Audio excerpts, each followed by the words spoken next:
Hey, welcome to 12 Tone. We talk a lot about harmony here, but that's just one part of music, and today I'd like to look at another aspect, rhythm. For the most part, modern rhythms are all about groups of two. We have the whole note, which we can split into two half notes, each of which splits into two quarter notes, and then eighths, sixteenths, and so on. But as most mathematicians could tell you, 2 is not the only number. Why can't we divide by 3, 5, 7, 41? Well, let's just start with 3. If instead of dividing a quarter note in half, we split it into 3 even parts,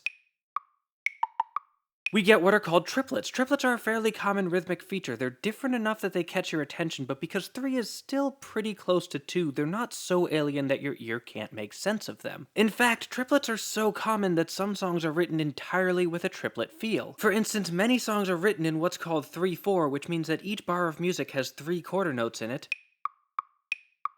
instead of the usual 4. You can also find triplet feels within the bar thanks to time signatures like 6/8 or 12/8, where the eighth notes are grouped in patterns of 3 instead of 2. And triplets don't stop there. They're also responsible for one of the most iconic sounds in jazz, the shuffle or swing feel. This is a lot like 12/8, except that in each group of 3 notes we skip the middle one. This gives you a sort of bouncy feel and makes the whole thing sound a little more loose and free. You can even emphasize those offbeat attacks if you really want to drive the point home. But triplets are just one example of a much larger group of rhythms collectively known as tuplets. Tuplets are what you get when you break up a rhythm into groups of, well, anything but 2, really. You can use any number you want as long as you divide the space up evenly between them. For instance, instead of 4 eighth notes, you could break that middle section up into 5 eighth note quintuplets, which is a little harder to count, but still not too difficult. You can also break it into 7, called septuplets, or you can do 11, 13, or, well, you get the idea. The higher you go, the less it sounds like normal rhythms, and the harder it gets to track the beat, but theoretically at least, there's no limits besides your ability to actually count it out. Tuplets can also be combined to form what are called polyrhythms, which are exactly what they sound like, multiple rhythms played at the same time. For instance, if one player plays quarter note triplets while the other plays plain old quarter notes, we get a rhythm pattern called a hemiola, which we can describe as a polyrhythm of 3 against 2. Again, there's no limits to this. You can stack 5 against 4, 7 against 8,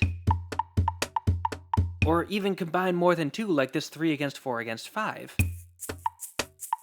These can get a bit cacophonous if you're not careful, but polyrhythms are the basis of a lot of really interesting rhythmic music. But that's not the only way to combine tuplets, and this is where things start to go off the rails. So far, we've only been applying these tuplets at one level at a time. We may divide the quarter notes into 5,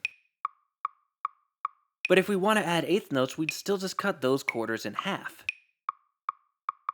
But where's the fun in that? Why can't it be tuplets all the way down? Here, for instance, is a set of quarter note quintuplets with some eighth note triplets thrown in for fun.